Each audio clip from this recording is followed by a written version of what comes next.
Man, I guess my first question is in revisiting this character. I mean, what new things did you find out about him? Yeah, it's an interesting one because you need to look harder when you've already played the character twice in movies to find new things. But I think he's a little steadier than he was in the other movies, and also he's able to take the mantle of a leader a little bit more. And also his shirt is blacker and much tighter. Well, that adds to it, certainly.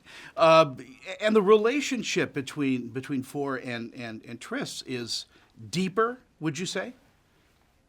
Yeah, I mean, what happens with this movie is they disagree fundamentally about something, which hadn't happened before. They actually end up taking very different roads and opinions on something, and then, eventually they come back together. But they argue like any couple does, and they end up being apart for a big section of the movie. But also there's an experience level that they have together, which means they're very, very comfortable with one another.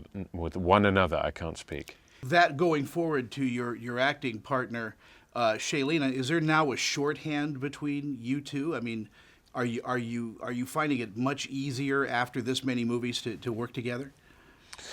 Yeah, I mean, definitely we've done practically lots of scenes together, so you definitely have a shorthand, a way of communicating, and it does make it easier, to be honest. And also in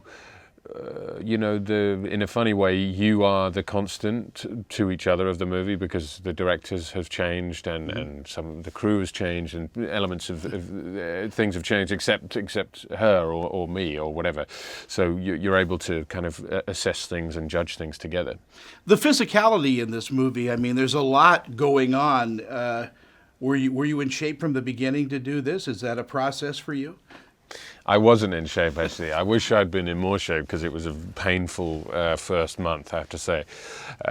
No, because you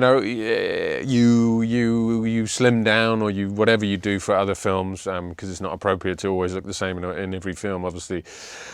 So when I get back to these, it's always a bit of a painful ride at the top. There's a guy in Atlanta who's a friend who's an ex-American football player, and when I got there the second time, he was like, "What happened to you, man? You look terrible."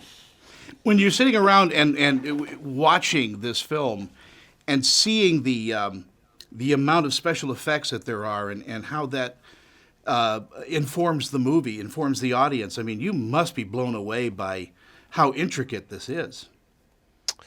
Yeah, I mean, it's definitely a big puzzle that you need to put together. And at some points, as I'm sure you've heard from lots of different actors, I mean, some of the visual cues you get for imagining the world around you can be short to come by. So, sometimes it's tough to make it feel real, but it's nice to see when it comes together because everything's been painted in quite literally. So, the vision is realized fully.